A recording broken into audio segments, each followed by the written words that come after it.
Aqui é o Rafa. Aqui é o Braga. Aqui é a Mari. E está começando mais um episódio do podcast Banco de Cérebros. Podcast Banco de Cérebros. O estranho, divertido, o pop, alternativo. Devolução de cérebros não são aceitas.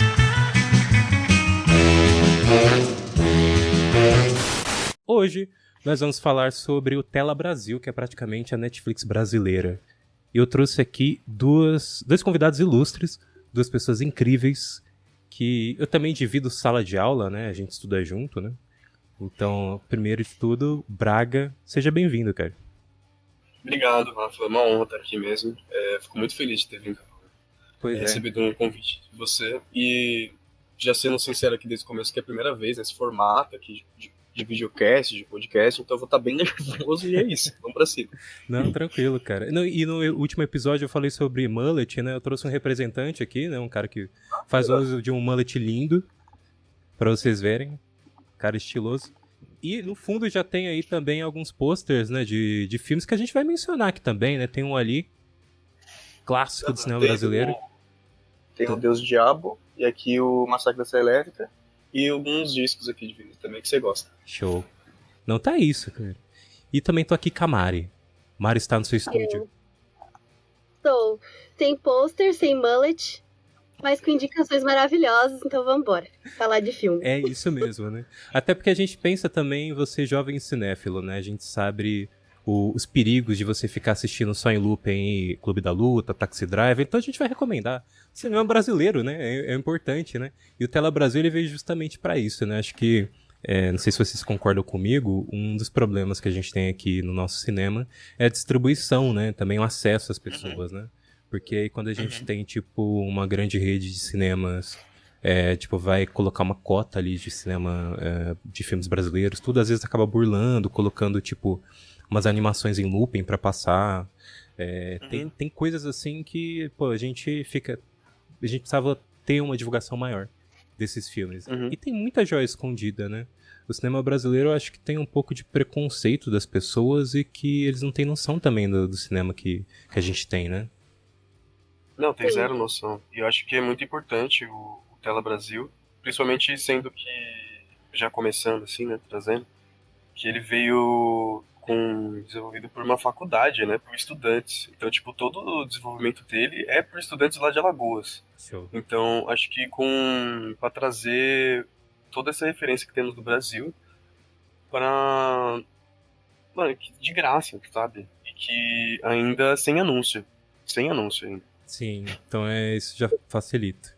Diga mais. Completando também, a plataforma é muito completa, assim, no sentido de ferramentas, ela funciona muito bem, muito direitinho, eu gostei muito de como ela já está. E conforme ela for crescendo e ganhando maior visibilidade, as pessoas vão começar a consumir mais o catálogo dela. Também vai entrar novos filmes muito legais. E é isso, é sobre democratizar o acesso ao cinema, um cinema de qualidade, um cinema nacional para todos. E eu acho que vai deixar as pessoas muito mais curiosas para conhecer a própria história do cinema nacional mesmo, né? Sem ser aquele cinema comercial, como você falou, Rafa, das redes de cinema de shopping, por exemplo, que é o mais comum. Mas, até já começando a falar um pouco das minhas indicações, eu escolhi muito pensando no critério também de cinema enquanto indústria, e uma indústria potente, que vai competir com as grandes produções internacionais na década de 50. E você falou de lei de cotas, e naquela época... Tinha só uma informação, curiosidade. Naquela época tinha lei de cotas que para 8 filmes estrangeiros, um pelo menos tinha que ser nacional. Então, para 8 filmes estrangeiros, um nacional. Não sei como funciona hoje a lei de cotas, mas ainda assim eu acho pouco. E não sei como funciona, mas se ainda for mais ou menos esse formato, ainda acho pouco. E com Tela Brasil isso vai melhorar muito. Questão de consumo mesmo. Acho que para dentro do catálogo do Tela Brasil você vê e ele é muito diverso para todos os gostos, né? Porque o Brasil tem tudo, né? Então acho que quando você abre o Tela Brasil ele tem até um layout muito parecido com alguns outros streamings, assim. acho que bem parecido com até com um pouco da Prime, Netflix. Sim. Tem até já top 10, né? O negócio saiu dentro de uma semana, já tem top 10. Mas é muito interessante e que tem... Você abre lá, tem... Às vezes até meio escondido, né? Dependendo de algumas coisas, como melhores diretoras, diretoras brasileiras, o que for, mas eu acho que é muito importante ainda ter tudo isso pra dentro do Tela. E como vocês bem disseram, tipo, a gente entra no Tela e já tem agora, tipo, clássicos essenciais, né? Que a gente pode colocar aí como essenciais do cinema brasileiro. E variado, assim, você vê desde a comédia até filmes inéditos, né? Teve várias cópias que não tinha em vários lugares e que o nosso cinema brasileiro, que é muito difícil de achar e ir atrás, nem, por exemplo, a gente estuda cinema, a gente vai fazer trabalho para algum diretor ou filme brasileiro específico, a gente tem que ir atrás e a fundo, e que talvez recentemente a gente fica descobrindo que tem algumas cópias específicas na Cinemateca.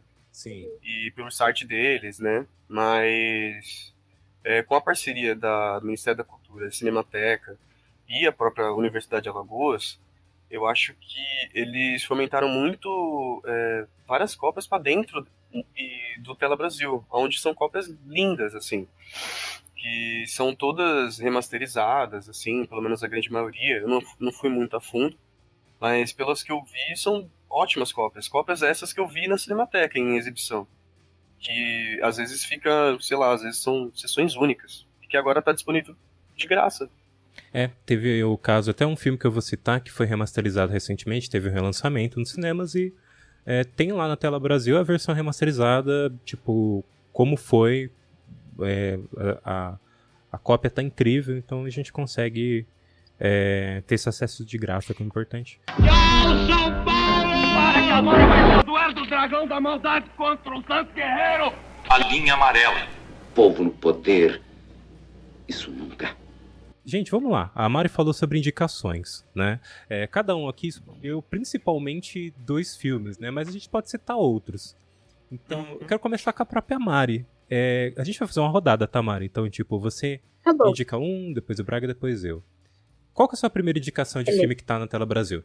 Minha primeira indicação é o filme chamado Veneno, de 1952, do Gianni Pons. É uma produção da Vera Cruz Cinematográfica, que foi uma companhia que nasceu, de novo, trazendo de volta a minha fala, que nasceu desse querer de fazer um cinema industrial, fazer um cinema potente para competir com as produções que circulavam aqui dentro do próprio território nacional. Então, e ela vai nascer também com muito apoio financeiro de investidores estrangeiros, investidores italianos. Então, ela já vai nascer com uma estrutura capaz de fazer filmes muito bons em questão de competição, entre muitas aspas, com essas megas produções que se tinha na época. E o filme Veneno, nas minhas pesquisas, eu li muitos comentários de pessoas que já tinham assistido, e muita gente falou que ele é o Vértigo antes de Vértigo, do Hitchcock. Nossa. E realmente é muito engraçado, porque ele é de 52 e o Vértigo é de 58, se eu não me engano. E comparando os 2 filmes, eu que assisti os 2 filmes, é muito parecido, é muito idêntico, assim, em questão de ferramentas da construção do suspense e da construção da mise-en-scène. Realmente é bem Hitchcockiano, Veneno. Nossa, fiquei muito curioso agora pra assistir. Também. Eu não vi isso também com Anselmo Duarte, né? Uhum. Com o grandíssimo Anselmo. Nosso protagonista é o Hugo, e ele trabalha numa fábrica de vidros. E ele é casado com a Gina, e uma dona de casa, assim, eles são classe média alta, têm uma vida bem. E o Hugo, ele começa a ficar paranoico e ter a obsessão da ideia de que a Gina não gosta dele, ela não tá nem aí pra ele, na verdade ela odeia, ao ponto até de querer ele morto. E ele fica com essa ideia na cabeça. E aí o filme começa ele sonhando.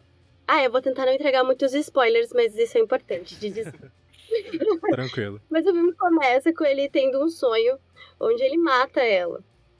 E logo em seguida desse acontecimento, no próprio sonho, ele é investigado, assim, ele é interrogado por um investigador, por um policial.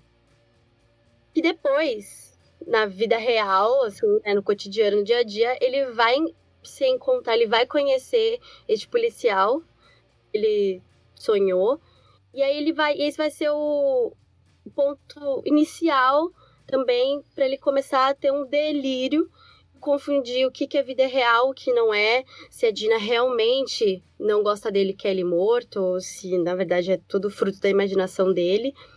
E realmente isso é bem Vértigo.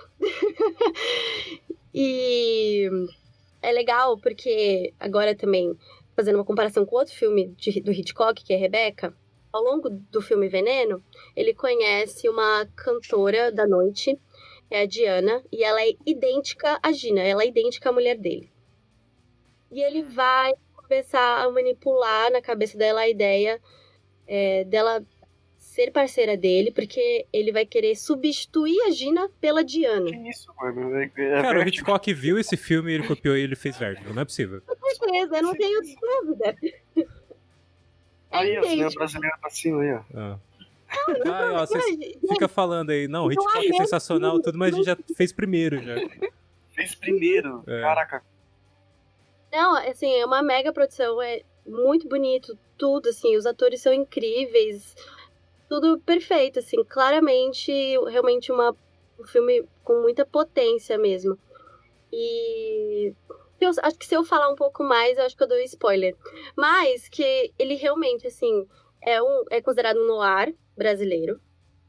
É um filme noir, então ele vai ter essas características também do expressionismo alemão, em questão de iluminação. E te pensar um pouco mais. Uma coisa também que eu achei muito legal, que tem em Vértigo, e que é bem Hitchcockiano, é que a trilha sonora, como ele trabalha numa fábrica de vidros, o nosso protagonista, vidro é o principal símbolo do delírio psicológico dele. Então, vai ter muito vidro quebrado, muito reflexos de alucinações dele durante o filme. E toda vez que o personagem pensa em cometer alguma ação que possa prejudicar ele mesmo, tem um barulhinho de lustre, assim, balançando, barulhinho de vidro. Então, esse som também é muito cíclico e traz a gente muito imerso ali nesse delírio dele. E é um filme muito legal, assistam. Caraca. Cara, sensacional. Eu e o Braga não vimos ainda, né? Mas pela descrição, primeiro, muito Vértigo, né? Vértigo, Um Corpo que Cai, né? Pra quem não conhece, filme de 58 do Hitchcock, né? E, inclusive, durante muito tempo foi considerado o maior filme de todos os tempos, de acordo com a lista de Signs and Sound, né? Com a lista que é a partir de... a cada 10 anos, né? Que a lista é atualizada. Sempre a cada 10 anos. A cada 10 anos, sempre no ano 2, assim. Então, tipo, 2022 foi a última vez que foi atualizada, né? Já não é mais o principal filme, né? O Jean Dillman, ele é o lideralista agora, né? É sempre uma votação reunindo diversos críticos e, recentemente, a Signs and Sound, é uma revista, né? Ela chegou a trazer mais críticos, então acabou que a lista atualizou. E é legal isso, né? Dá espaço para mais filmes. Mas aí, no caso, O Corpo que Cai também é um clássico do cinema, é importante vocês assistirem. Mas, aparentemente, ele é um plágio, tá? Então, pelo que eu estou vendo, é um plágio. Pelo jeito né? Caraca, tem muita influência de tudo que ela falou, assim, se remete ao Vértigo, principalmente do uso de música, da psique do personagem, né? Que, tipo, é tudo o quê? Do personagem de Veneno, o vidro, né? No Vértigo, caramba. Fiquei com muita vontade de assistir. Eu falei do Anselmo Duarte, né, que é o protagonista do filme. Ele é diretor de O Pagador de Promessas, que inclusive é um filme que ganhou a Palma de Ouro em Cannes. Filmaço, tá? O Glauber Rocha odiava. O Glauber Rocha odiava. Glauber Rocha, que a gente vai citar daqui a pouco. Mas ele também, além de diretor, era ator também. Tem outro filme que acho que não tá no Tela Brasil, eu não achei, pelo menos, que é o caso dos Irmãos Naves, que ele faz o tenente no filme. E é um filme dirigido, inclusive, pelo diretor do filme que eu vou citar no final do podcast, né? Mas também é um filmaço. Então, esse cara, pô, como autor é sensacional, o diretor também, né? Então, o Pagador de Promessas também fica como recomendação aí, menção honrosa. Não tá no Tela Brasil, mas vocês conseguem assistir no Globoplay, acho que é. Caramba, deixou tenso agora pra saber qual filme que você vai indicar. Deixou um suspense pro final. Tá. Vocês nem fazem ideia, né? Tchau, São Paulo! Para que agora vai ser o duelo do dragão da maldade contra o Santo Guerreiro! A linha amarela. Povo no poder, isso nunca. Mas é isso, Braga, então. Qual que é o seu primeiro filme de indicação? Eu vou comentar sobre um que é da mesma época, que é O Homem do Sputnik. O Veneno você falou que é de 52, Mari? Uhum, sim. O Homem do Sputnik é de 59, no final da década de 50, que, diferente da Vera Cruz, que é a produtora que fez o Veneno, que a Mari comentou, a Atlântida, que era outra produtora, trazia um pouco mais para influências também de fora, mas muito cômico. Então, e que trazia também muito mais público pro cinema. E O Homem do Sputnik, ele é um filme que trata um tema muito complexo, que é a Guerra Fria. E só que pela mão do Carlos Manga, que é o diretor, ele, por ser uma pessoa tão doce, ele deixa aquilo maravilhoso, o filme. Onde temos o personagem principal, que eu não lembro agora o nome dele, mas é interpretado pelo Oscarito. E ele é simplesmente vou usar o termo caipira aqui, mas é que ele é um caipira que simplesmente cai um satélite na casa dele, que Sputnik em russo é satélite. Então cai um satélite banhado a ouro na casa dele, e no dia seguinte ele fica descobrindo pelo jornal em que aquele satélite é banhado a ouro, e ele decide empenhorar o satélite. Quando ele vai empenhorar, os jornalistas ficam descobrindo que ele tá com o Sputnik, e ele vira o Homem do Sputnik. Então o mundo inteiro fica virado para atenção para ele, para tentar comprar de alguma forma aquele satélite. E o filme, o trama central do filme é isso, onde pessoas da Rússia, dos Estados Unidos e da França vão até o Brasil, principalmente onde ele é levado, que é Copacabana Palace. É muito engraçado, porque tem todos os personagens de outros países, o Rafa e a Mari já assistiram, então eles sabem que os outros personagens eles vêm de outros países, mas com sotaque, falando em português. Então é muito engraçado. Jô Soares, com seus 20 anos, fazendo o primeiro personagem em longa. Não, ele tá muito novo, engraçado. Cara. E ele é tá sotaque americano, né? Ele é americano no filme, né? Ele traz uma Coca-Cola. É muito engraçado. E tem também É muito legal como ele trabalha com estereótipos de cada país, né? Não, então, e aí a Atlântida, acho que a Mari também comentou não, ela começou a ver também alguns filmes junto, que eles brincam muito com estereótipos, e que você vê nos outros filmes, principalmente no do Carlos Manga, assim, e que são estereótipos que ele brinca com estereótipos até mesmo de fora, pra dentro do Brasil. É muito engraçado. E fica a indicação que tá na cópia maravilhosa, porque antes do Homem do Sputnik só tinha no nosso querido YouTube, porque o YouTube pro cinema brasileiro, ele era o nosso querido streaming, onde tinha tudo praticamente. E que agora tá vindo pro Tela Brasil algumas coisas em boas restaurações. Então o Homem do Sputnik tá em uma ótima cópia. E fica a indicação aí.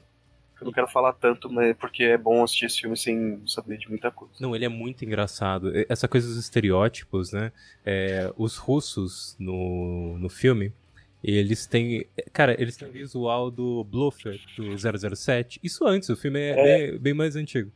Mas o Blofeld, quem conhece aí, é um vilão careca, assim, todo de cinza. E, cara, é aquilo. É basicamente aquilo.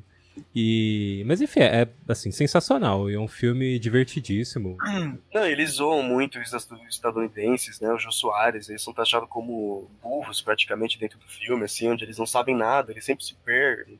É muito engraçado. Tchau, São Paulo! Para Para que agora vai ser Eduardo Dragão da Maldade contra o Santos Guerreiro. A linha amarela. Povo no poder, isso nunca.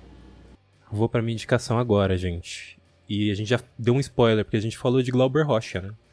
E Glauber Rocha aí, talvez, sem dúvida, acho que o principal nome do cinema novo, né? Que é o período ali dos anos 50 e 60, né? Que a gente tem aí. Vários diretores foram na linha de dirigir filmes que quebravam aquela influência externa no nosso cinema, né? A ideia, pelo menos, era fazer um cinema muito mais brasileiro, cada um ao seu modo, tudo, né? E isso foi para outras vertentes também. Mas o que a gente pode colocar como um dos principais filmes do nosso cinema nacional, sem dúvida, é Deus e o Diabo na Terra do Sol. Nossa, mentira que você falou isso. Tá aqui, ó. Não, está aí, está o pôster também atrás do Braga. Tá tudo. O pôster, Tá inclusive, no você nosso falou. coração, tá no Tela Brasil. Tá no Tela Brasil, tá no Tela Brasil, tá em todo agora. lugar. E também os outros filmes, né? O que eu ia recomendar a princípio era um filme que até a gente pode considerar como uma continuação, né? Que é o Dragão da Maldade contra o Santo Guerreiro. Demais. Que é também sensacional. E aí eu queria fazer uma menção a Martin Scorsese. Talvez vocês conheçam, né? Dirigiu vários clássicos aí. Inclusive eu zoei Taxi Driver, mas Taxi Driver é um bom filme. no começo do podcast, mas o Scorsese, ele adora o Dragão da Maldade, né? E ele até cita aqui, ó, tipo, na época do filme, a cada 3 dias estreava uma obra-prima. Italiana, japonesa, francesa, coisas do mundo inteiro. E de repente estreia o Dragão da Maldade e ofusca tudo aquilo. E assim, você vai ver para os 2 filmes, né? Você tem a diferença, assim, visualmente também. Eu acho que o segundo, né, o Dragão da Maldade, ele é um filme um pouco mais linear que o Deus e o Diabo. E também o Dragão da Maldade é colorido, né? Ele é em Technicolor. Uhum. Então, visualmente, assim, ele é incrível. O Deus e o Diabo já é incrível, assim, em preto e branco, mas, assim, o que ele faz, o uso de cor no Dragão da Maldade é, assim, cada plano é um quadro, assim, é uma pintura literal, assim. A gente vê um contraste muito grande. E sem dar grandes spoilers, né? Tipo, a gente tem ali no Deus e o Diabo um vaqueiro Manuel, ele se revolta contra seu patrão, foge. E ele ele é aceito no grupo de Sebastião, né, um beato, mas ele depois sendo perseguido pelo Antônio das Mortes, né, um matador de cangaceiros, né, como a música fala. Esse nome é maravilhoso, Antônio das Mortes. Não, e ele tem uma Sharp linda, né? Que a gente vê que é toda cor de rosa ali no Dragão da Maldade, né? Não, o cara é extremamente estiloso. E aí ele... Desculpa te cortar. É no Dragão da Maldade ou no Deus e Diabo do Deus e Diabo na Terra do Sol, em que tem uma briga em que segura a... É no Dragão. Acho que essa é Sharp. É no Dragão. É no Dragão, né? Porque... É maravilhoso essa cena. Não, é maravilhosa. Não, é exatamente essa cena que eu ia citar, porque ali, você parar pra pensar, qual que é o sentido daquilo, né? Eu já vi as pessoas perguntando, né? Mas, pô, toda a arte da luta entre ele e o cangaceiro ali, isso no Dragão da Maldade, né? Dele segurando ali com o dente a E-Sharp, né? Do Antônio das Mortes. Cara, aquilo lá é sensacional, né? E aí, isso falando aqui da sinopse do Deus e o Diabo, né? O Manuel depois ele vai encontrar o Corisco, né, que é um cangaceiro que aí aceita ele no grupo. E, enfim, esse é o primeiro filme. Depois o Glauber acabou fazendo o Dragão da Maldade, que é isso que a gente citou, que tem essa cena aí da luta, né, do Antônio das Mortes, que inclusive o filme lá fora chama Antônio das Mortes, né, um filme mais focado nele, essa continuação. Mas a recomendação é para toda a filmografia do Glauber, né? Porque tem muita coisa dentro do Tela Brasil. Acho que outros filmes também, deixa eu até pegar aqui. Tem muita coisa no Tela Brasil. Sim, inclusive no top 10 já tá o Deus e o Diabo tá como o segundo, né? Porque primeiro tá A Hora da Estrela. Que é um filmaço também, que fica pra indicação aí. Toda vez, né, que tá na linha azul do metrô de São Paulo, você lembra? Fora da Estrela. Toda vez que eu vou pra casa, eu passo pela luz. Eu vejo ali a faixa amarela, assim, eu vou um passo pra trás, porque senão eu sei que tem um segurança olhando pra mim. Exato. Não, é legal. Inclusive, uma das coisas que eu adoro no cinema brasileiro é isso, é reconhecer os lugares, né, que a gente passa, tipo, e a nossa realidade, né? Acho que pra algumas pessoas até assusta um pouco, né, meio que afasta. Mas eu acho que a graça tá justamente nisso, né? A gente se reconhecer dentro do cinema, né? A gente tá tão acostumado a ver, tipo, o externo, né? Quando a gente olha, pô, a luz, né? Eu passo lá sempre. Então, tipo, isso daqui foi palco de uma cena também, né? Não, é maravilhoso quando você se reconhece assim no ambiente. O que, comentando sobre o Tela Brasil, trazendo até um pouco de crítica, porque ele é realmente muito bom, mas eu espero que no futuro eles consigam, é muito difícil, né? Eu não sei como que vai ser o pudor deles para colocarem as coisas no algoritmo, no catálogo deles, mas trazer coisas que são da boca do lixo, né? Que são do cinema marginal, porque é onde você mais se encontra ali nesses cinemas. Onde você vê ali o Carlão gravando em São Paulo, pelo menos a gente que é de São Paulo, que você se encontra ali em várias coisas, que nem o Rafa, que se encontra no... Como que é o nome do filme? Do ABC? Esqueci o nome agora. Garotas do ABC. Garotas do ABC. Que eu lembro que você comentou, que você falou, caramba, tanta coisa ali que eu conheço. Não, esses dias também eu vi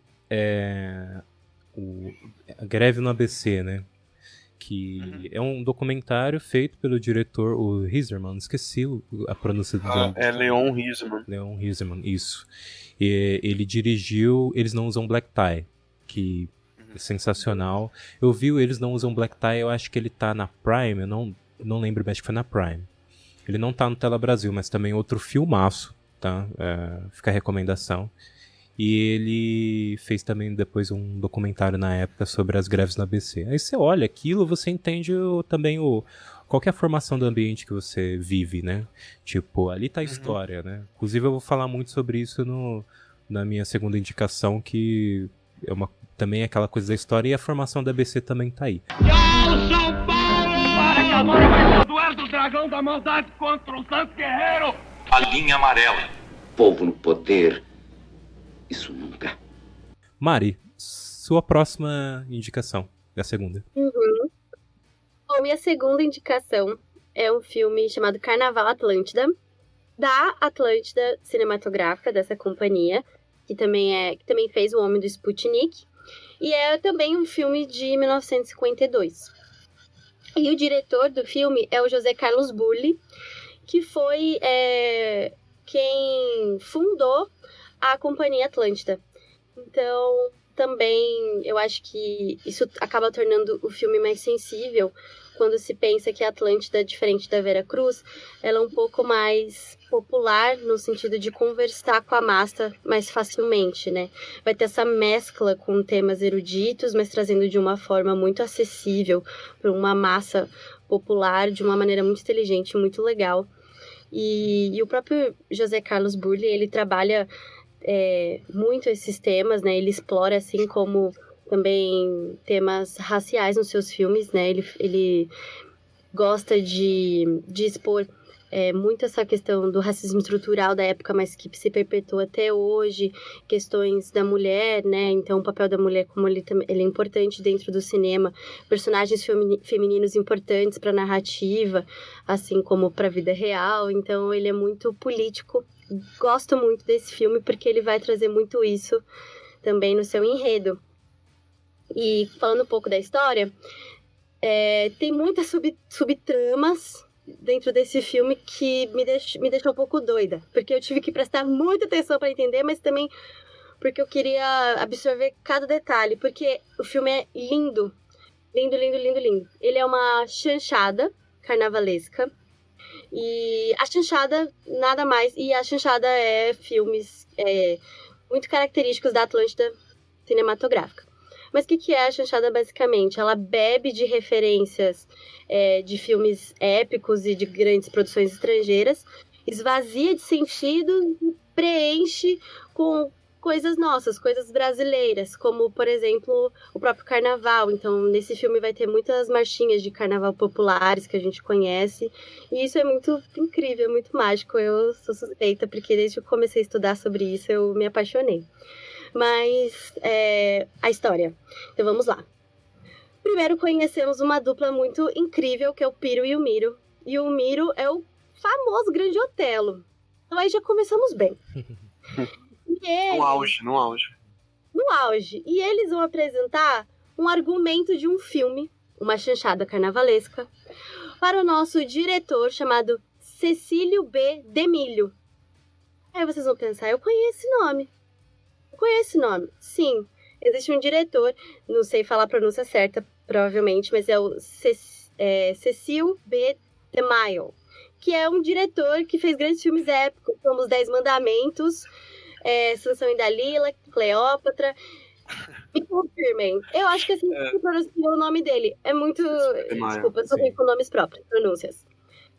Mas o diretor do Carnaval Atlântida é o Cecílio B. Demille. E ele é diretor da Acrópole Filmes, que é uma companhia fictícia mesmo da história do filme. E aí a dupla, Piro e Miro, vão apresentar o argumento dessa chanchada carnavalesca pro Demílio. Ele não quer, porque ele quer fazer um filme sério. Ele quer fazer um filme épico sobre Helena de Troia. E quando... Muito legal essa cena. Quando ele fala que ele quer fazer um filme sério sobre Helena de Troia, o Miro, que é o Grande Otelo, vira e fala: eu conheço uma Helena. Ela é porta-estandarte lá do Morro do Formiga. Muito boa. E ele fala: não, é Helena da história grega, não qualquer Helena. E isso é muito mágico, porque a gente já no primeiro momento, assim, que começa o filme, a gente já vê muito da gente, né? Muito do Brasil, muito do brasileiro. Enfim, aí o enredo principal é essa busca do Demílio em técnicos, em atores, em cenários para fazer essa Helena de Troia.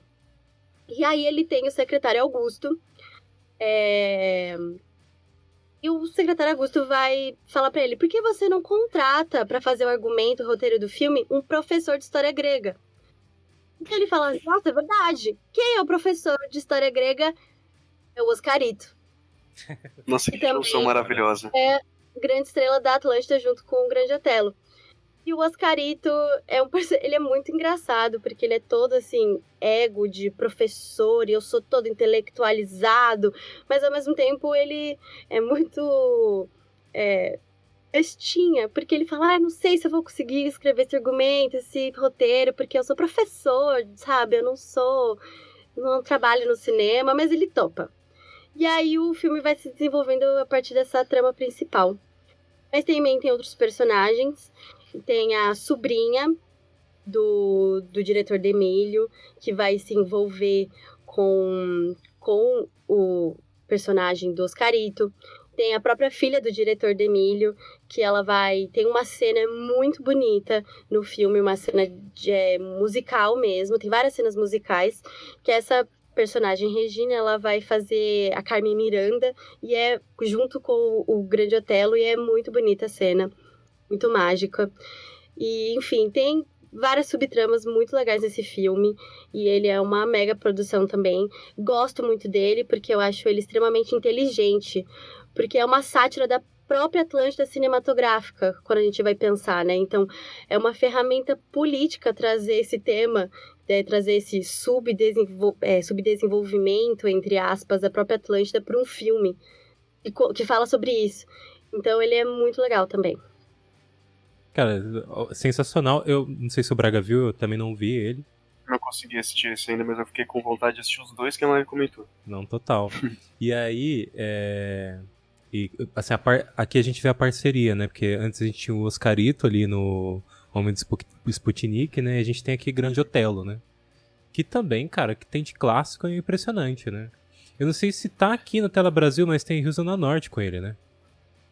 Tem, mas tem muito quando a gente comentou, eu e a Mari do Tela Brasil, fora do podcast, sim, a Mari até veio me falar: não tem Rio Zona Norte.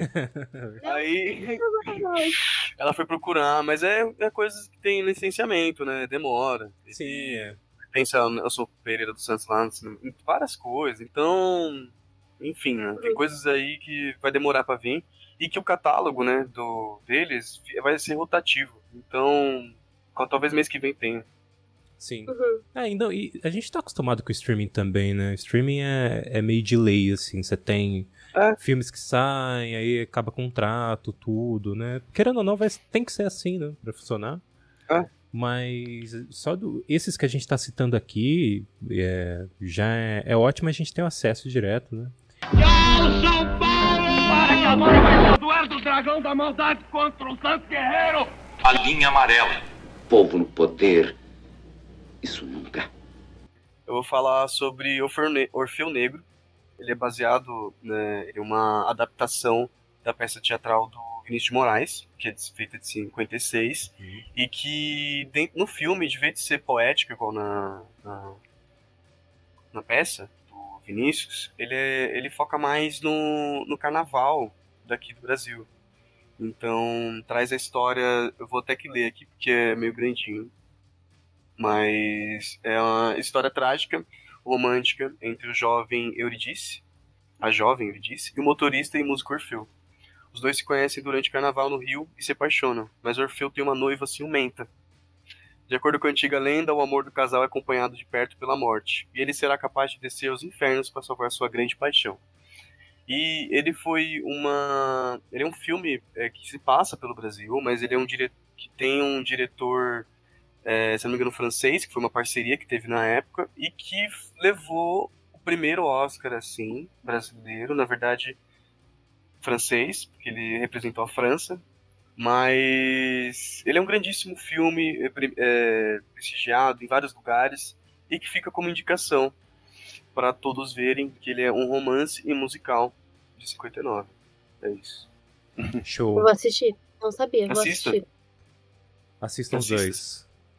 Esse filme, desculpa, mas é que ele fez popularizar, na época, o nosso carnaval e a bossa nova no mundo. Então, foi ele que mandou, assim, pro mundo o que temos no Brasil. Então, eu acho que é muito importante a gente ver esse filme. Show. Vençam um pouquinho o Boas cópias. Oi? Em boas cópias. Em boas cópias, né? Que é importante. Eu ia falar, vença um pouco o medo de musical, que o pessoal fala assim, musical. Geral meio que tem certa resistência, assim, né? Não, é engraçado, porque quando você pega musical, eu tinha um preconceito com musical, não vou ser chato, eu vou ser honesto aqui. Eu não gostava de musical. Até que eu percebi que tem musicais que são realmente bons, até que eu recebi um musical bom, eu falei, mano, tem musical muito bom. E hoje eu conheço alguns que são ruins, que são muito ruins, mas tem muitos bons, e esses nossos brasileiros normalmente são muito bons, porque acaba sendo engraçado ao mesmo tempo, e pega muito do nosso estereótipo daqui. Principalmente esses da época, né, feito pela Atlântida e Veracruz, assim, são mágicos, assim, quando você assiste.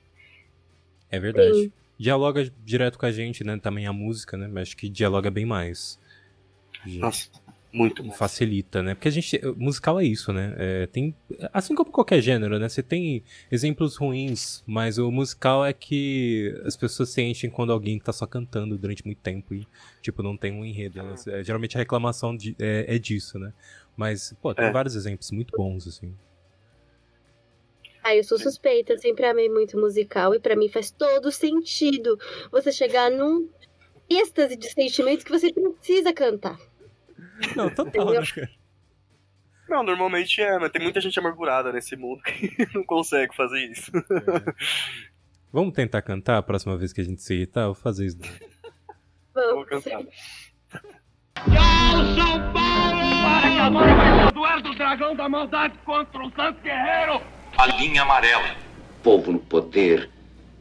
Isso nunca. Vamos ao meu filme. Acho que vocês não sabem qual que é, né? Eu tô muito curioso pra saber. É que, só pra explicar pro pessoal que tá assistindo, né? É um filme que, pô, todo mundo sabe que das pessoas próximas que é o meu filme brasileiro favorito, que está aqui no Tela Brasil, que chama São Paulo Sociedade Anônima, dirigido por Luiz Sérgio Persson. Mentira, Finge surpresa, Braga. Eu sou amiga do Rafa, sabia? Olha, Rafa, eu sabia. Tá vendo, Brincadeira. E você citou Vinícius de Moraes, tem uma ligação. Por quê? Quando o Luiz Sérgio, isso na Itália, ele escreveu o roteiro, ele tá estudando lá e ele escreveu o roteiro desse filme. Ele se baseou num poema de Vinícius de Moraes chamado Agonia. E assim, A ideia do filme é justamente passar essa sensação no período de desenvolvimento de São Paulo enquanto indústria automobilística. A gente vê isso no filme. E o que também acarretou no desenvolvimento do grande ABC. Olá, eu sou de Santo André. E, como eu falei, tem o documentário ABC em Greve, tudo. O ABC ele foi formado por isso, né? É feito através das metalúrgicas, né? Meu pai, inclusive, foi metalúrgico, né? E aí você vê dentro do filme o que foi o resultado, né? Tipo assim, qual que é o início disso, né? Porque esse filme, ele é de 65, mas ele cobre um período ali de mais ou menos 5 anos, né? Que a gente vê no filme. Inclusive, ele começa mostrando essas datas. E aí a gente tem como personagem principal o Carlos, né? Você acha que ele parece comigo? Já me falaram que parece com ele, o Rafa. Você? Parece. Não, para. É impossível. Nossa, me deu um... Parece muito. Será que Braga tem um pouquinho de Valmor Chagas? Aham. Mano, Não, e o Duolingo do... Perdão, informação extremamente desnecessária. Duolingo do Braga é de inglês, aquela cena do filme que eles estão na aula de inglês é igualzinho. Ah, é? Então, mano, não é São Paulo Cidade Enorme que tem uma cena... Ele conhece isso. Ele conhece a Luciana, que vai ser a esposa dele, né? É a Vilma, que tá, enfim, incrível. Ela é No incrível. curso de inglês. Agora eu tô imaginando o curso de Valmor inglês. Chagas de mullet, cara. será que ele ficaria bem? Pô, sei lá. Mullet. Não, ele usaria. Seria sendo- moderno, né? Seria moderno. Acho que é a mesma preocupação do filme, só que de hoje em dia, né? Pô, e é legal que, tipo, ele fala, pô, eu tô na faixa dos meus 27 anos, tudo. Você vê o cara parece que tem 38, né? É realmente o caso. Tem 27, é Ele- como eu assisti. A idade Meu dele Deus. no filme A idade dele é pra ser, tipo, seus 20 e poucos anos. Você percebe realmente que as pessoas eram bem mais velhas lá atrás, né? Carlos. A água era diferente, o feijão era diferente. Não, destruída pelo trabalho ali, metalúrgica, né? Só os É verdade, a justificativa tá no filme, né, cara? A gente tem que Porra. Verdade. entender o quanto esse cara está oprimido pela grande São Paulo. Essa grande São Paulo se desenvolveu nessa época ali. E, cara, é uma coisa que me chama muita atenção nesse filme, primeiramente, né, como a gente vê o centro velho de São Paulo, né, tipo República, Sé, a gente vê ali, numa outra época, muito vivo, assim, novo. Você vê ali, a câmera do Person, ela passeia ali pela cidade e realmente te dá a magnitude daquilo. O filme começa, o título do filme é justamente o São Paulo Sociedade Anônima, e a gente vendo os prédios e a magnitude deles. Então, ele já coloca esse símbolo no filme, né? E não dando muito spoiler, né? O próprio Braga não chegou a ver, né? E você que está assistindo talvez não tenha visto. Mas assim, o Carlos, ele é inspetor de qualidade numa montadora, né? Inclusive tem alguns esquemas que ele junto com o Arthur, né? Que é um amigo dele ali, né? Tipo, e meio sócio, fazem, né? E aí a gente vai vendo ele tendo contato com 3 mulheres que vão ser importantes em diferentes pontos para ele, né? Uma dessas mulheres é a Eva Vilma, como eu disse, a Luciana. A gente começa o filme já com eles sendo um casal, eles são marido e mulher, tudo, e uma briga deles. E aí, enfim, o filme ele não segue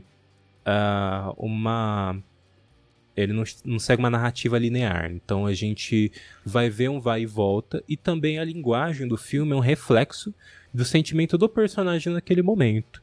Então a gente tem, assim, enquanto ele tá casado, né, quando a gente chega um momento em que ele se casa, a gente vê um filme mais convencional, assim, a montagem fica mais convencional, os planos são mais longos, tudo. E em outros momentos a gente vê algo muito mais dinâmico, ele quebra a quarta parede, ele fala direto pra câmera. Existem várias coisas assim na questão visual do filme que pra mim é impressionante como o Person pensou nesse personagem inserido na São Paulo e como ele reflete muito bem o sentimento que existe até hoje, né? Assim, você pode ver um filme dos anos 60, que é esse daqui, de 65, e se identificar ainda, né? Quem é de São Paulo, né? Mas assim, se você tá numa grande metrópole, você também tem coisas que se assemelham, né? Mas assim, assim, só abrir o Letterboxd dele, ou abrir algum lugar que tenha reviews de pessoas mais novas que descobriram esse filme agora, né? Porque ele teve uma remasterização pela Fime Foundation do Martin Scorsese, inclusive com parceria também acho que da empresa do George Lucas, né? E a Cinemateca. E ele foi relançado em 4K, assim, uma cópia incrível nos cinemas. É a cópia que está disponível no Tela Brasil, né? Tá na Netflix também, você pode assistir na Netflix, mas tem na Tela Brasil essa cópia. E aí, assim, essas pessoas que redescobriram o filme olharam e falaram, pô, isso daqui é o que eu vivo ainda, né? Acho que a Mari que assistiu o filme pode também comentar, né? Que também você tem coisas que você consegue se identificar, né? Com certeza. Eu acho que eu até meio revendo no Letterboxd é sobre isso, quanto a cidade te engole.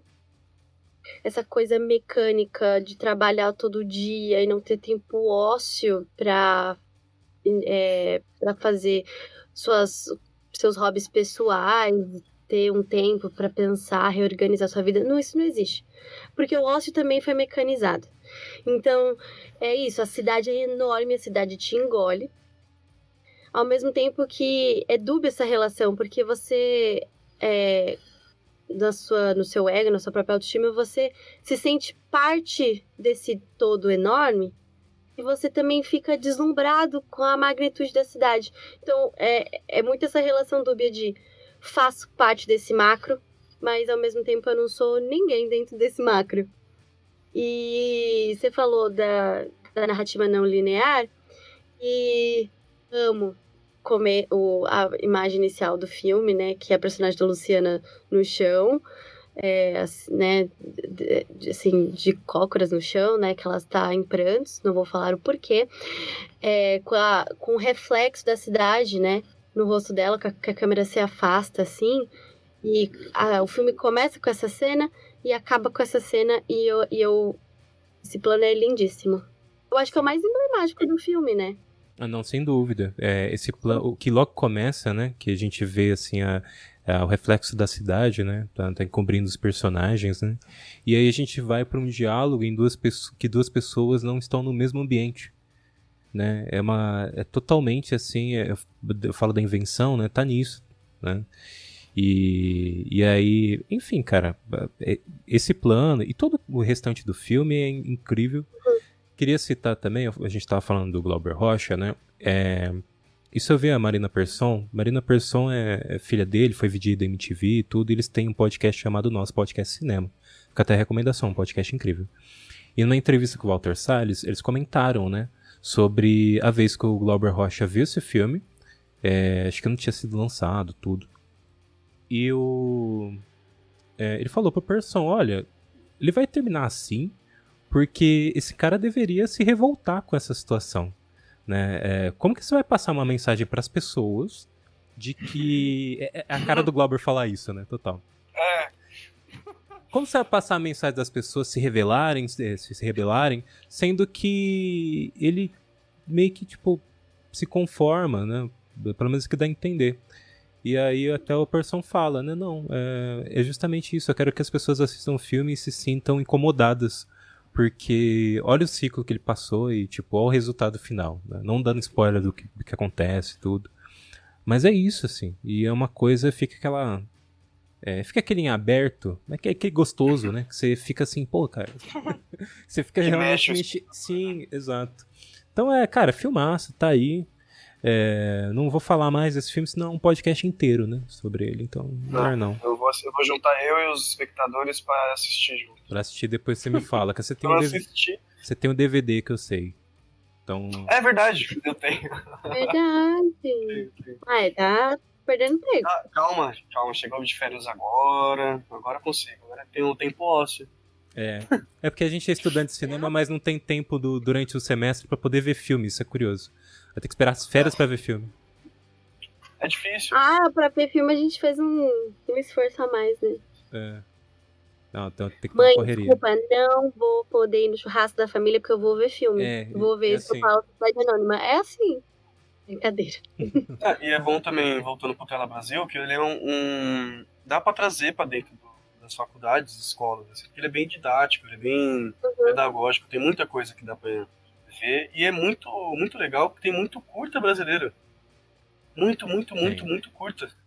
Você fica impressionado que tinha tantos assim. E de animação também, fica a indicação de uma animação que é O Menino e o Mundo, que foi indicado, se eu não me engano, pro Oscar, não lembro. 2016, foi. Filminho muito lindo, fofo. E tem várias animações brasileiras que, tipo, dá pra passar tranquilamente em sala de aula. E que é tudo muito lindo. Eu fico deslumbrado. Quer dizer, não, a gente falou de cinema novo, por exemplo, tem um documentário cinema novo também, né? Que o pessoal pode assistir. Então, assim, é realmente um lugar onde você pode também estudar o cinema brasileiro, né? Você falou de escola, Braga. Gostei que também a possibilidade de criar um perfil infantil. E tem muitos filmes infantis mesmo. Eu vi que tem, sei lá, posso estar falando besteira. Eu acho que é Peixonauta. Mas Peixonauta brasileiro, do irmão do Jorel. muito legal que tem a possibilidade também de ser um streaming para crianças. Tchau, São Paulo! Para que agora vai ser o duelo do dragão da maldade contra o Santos Guerreiro! A linha amarela. Povo no poder. Isso nunca. Não sou uma pessoa de assistir muito documentário. Começando a assistir, consumir mais diferentes tipos de documentários agora. E no Tela Brasil tem muitos.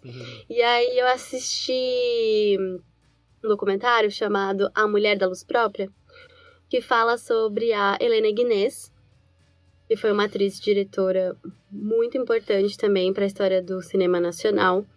E a diretora desse documentário é a própria filha dela, a Sinai Sganzerla, que filha do relacionamento da Helena com o Rogério Sganzella, que também é outro diretor muito famoso. E eu não conhecia a Helena, não assisti nenhum filme até agora, pelo que eu me recordo, que ela dirigiu ou que ela atuou. E a primeira vez que eu ouvi falar dela, inclusive, foi na faculdade. A nossa professora de direção de foto, a Camila. Mas eu amei conhecer um pouco dela. O documentário é bem rapidinho, bem curtinho. É 1 hora. Dá pra assistir na hora do almoço. Então fica a indicação. E o documentário todo é narrado pela própria Helena. Então ele é muito sensível e muito bacana, assim. Ele é bem, assim, entre muitas aspas, um resumão da vida dela toda. Contempla toda a carreira dela, assim, de forma bem resumida, mas muito bem explicadinha e muito bonito. E eu não sabia que o primeiro marido dela era o Glauber Rocha. Foi, e... eu e o Braga vimos ela, né, na abertura da Mostra do Cinema de São Paulo aqui ano passado, né? A gente tava na Mostra do Festival de São Paulo de 49, que esse ano é 50, e que a gente tava na estreia lá com o filme Cirá, um filme espanhol. Que você achou uma bosta? Eu achei um lixo. Não, tô brincando. Pô, eu adorei o filme. Tipo... Não. Eu não vou entrar nesse assunto. Mas assim... Você gosta de polêmica. Não, é que eu realmente não gostei de Cirá. Achei muito chato, vazio. Igual o filme. O filme se passa num lugar vazio, o filme é vazio. Só tem som. Não, e o bom é que... É a descrição que você falou que era tipo Mad Max com Ben 10, né? Que era o Ben 10 e o Vovô Max, né? No deserto. É o Vovô Max no Mad Max. Se tudo tivesse acabado, assim, no mundo paralelo, no universo paralelo, era isso. Mas no festival, quando acabou o festival, a gente conseguiu ter algum... com as guarnições, né, as comidinhas. E aí a gente viu a Helena Guinness passando por nós, assim. Só que a gente tava muito tímido, assim, a gente até comentou, será que a gente fala com ela, não sei o quê.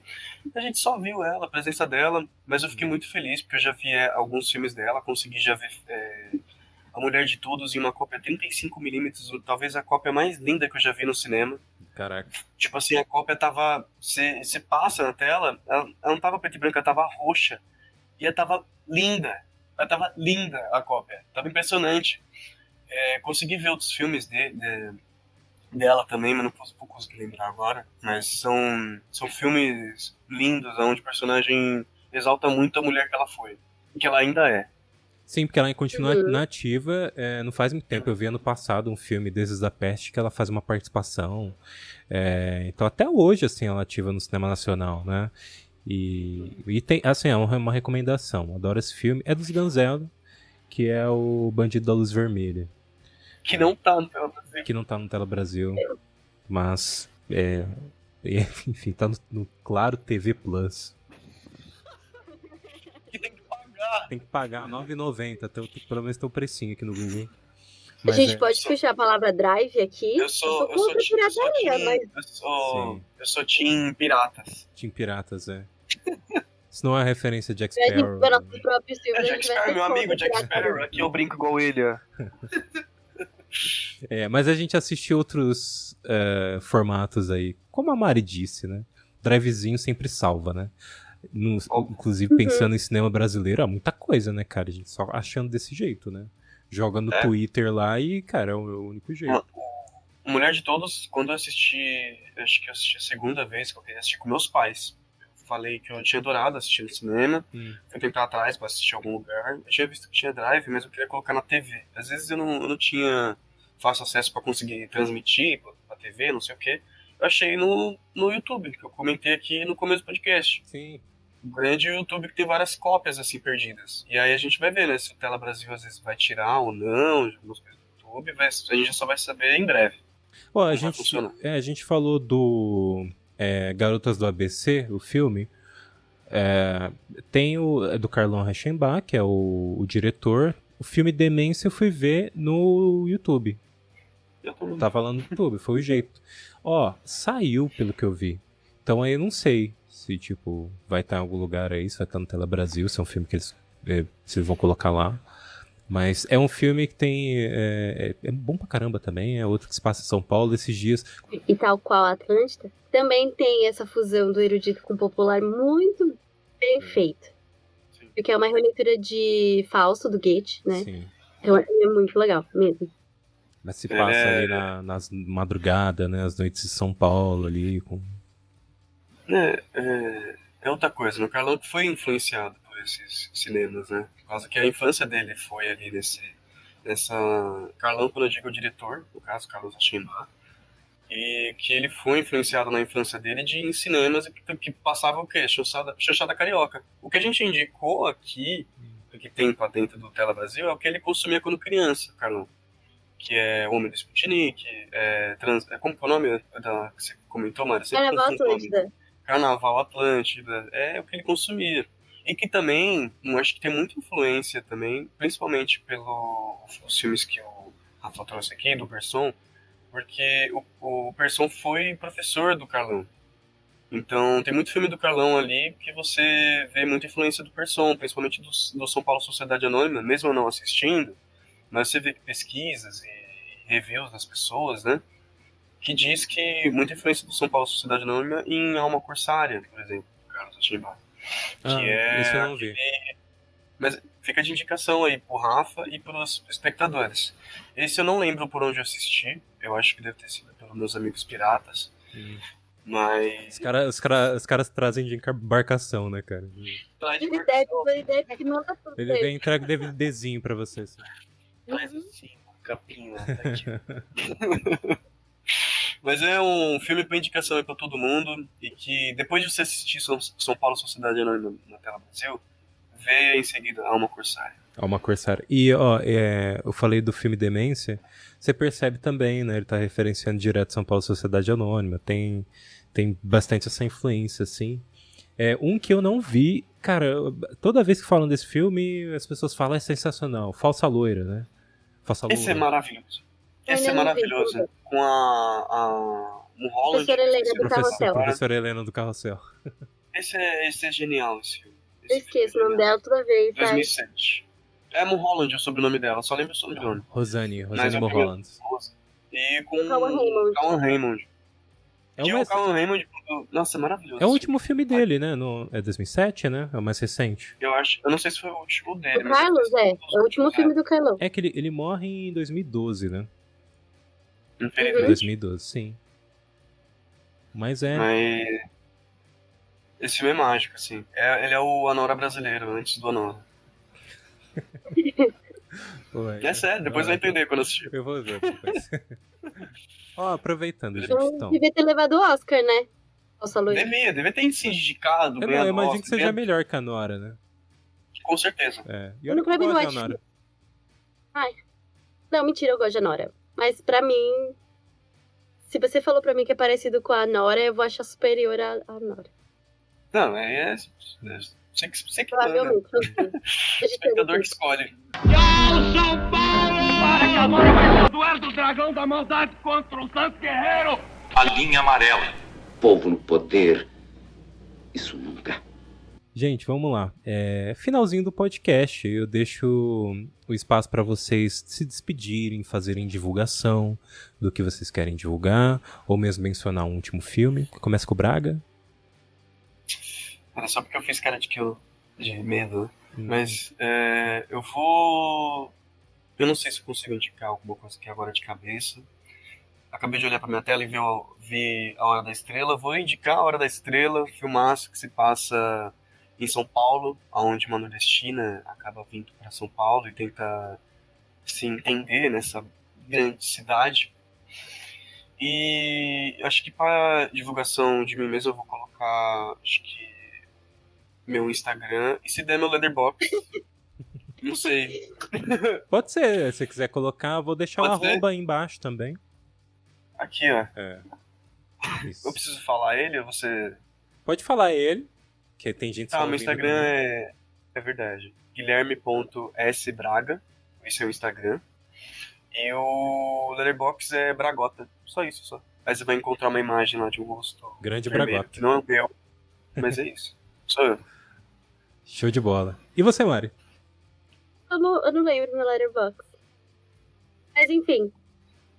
Vou divulgar. Então, deixa eu ver. Vou pensar. Bom, primeiramente, muito obrigada, Rafa, pelo convite mais uma vez. Quero voltar pra mim. Gostei muito de participar. Vocês vão Se voltar. eu falei alguma besteira, sinto muito. Vai estar no. Você vai cortar, né? Não, vai deixar, vou publicar, cara. Falou besteira e tô nem aí. Deixa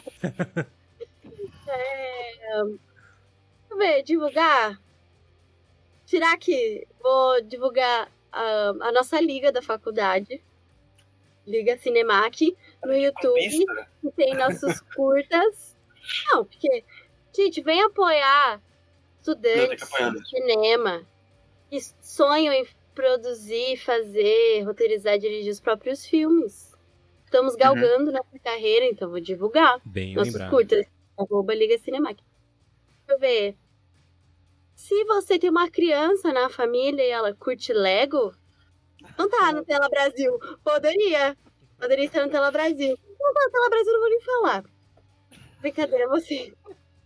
Mas eu sou dubladora. E aí, eu curto. Assista. Eu não tenho nada pra divulgar, então divulgando coisas aleatórias. Aí Não, o mas Instagram, justamente, divulgue alguma coisa que você dublou. Lego Dreams. Lego Eu Dreams. faço a... Que tá em algum streaming aí, vermelho. O streaming é caro aí. E uma ovelha condenada super assustadora que pode estar à espreita em qualquer canto. Instagram, @Miano, MIANO, _. MA. E o Letterboxd é Miano Má mesmo, eu acho igualzinho o Instagram. Show. E é isso. Quero voltar a palavra rapidinho, Claro. porque fiquei muito feliz de ter participado aqui mesmo, porque a Mari comentou e me lembrou. Eu sou muito ruim com isso. Mas queria agradecer. Foi muito legal essa conversa aqui. Ficou muito feliz de ter realmente recebido esse convite. Estando nesse momento agora, sendo estudante. E é isso. Felicidade para todos nós e que cresça todos. Não, eu que agradeço a presença de vocês e vocês vão voltar, sem dúvida. Vamos marcar outros podcasts, outros episódios que a gente possa falar mais de cinema nacional, mais de cinema no geral também. Tem bastante assunto aí. Cinema é uma coisa que rende muito. É um dos carros-chefes aqui do podcast, né? Eu falo muito de cinema e música. Mas é isso. Aí, nesse final, eu recomendo a vocês, né? Não sei se vocês querem ou não, mas @Banco de Cérebros. Lá no Instagram eu sempre publico tanto os cortes do podcast, quanto também mais conteúdos, né? Falando de cinema e música. Vira e mexe, eu apareço lá alguns videozinhos curtos. Tem o bancodecerebros.com.br, lá vocês vão encontrar os podcasts que eu sou responsável também pela edição, que eu já produzi. Tá tudo lá, o Banco de Cérebros também está lá, né? E é isso. Tchauzinho, galera. Valeu, Mari e Braga, pela participação. Até a próxima. Obrigado. Tchau. Podcast Banco de Cérebros. O estranho divertido. O pop alternativo. Devolução de cérebros não são aceitas.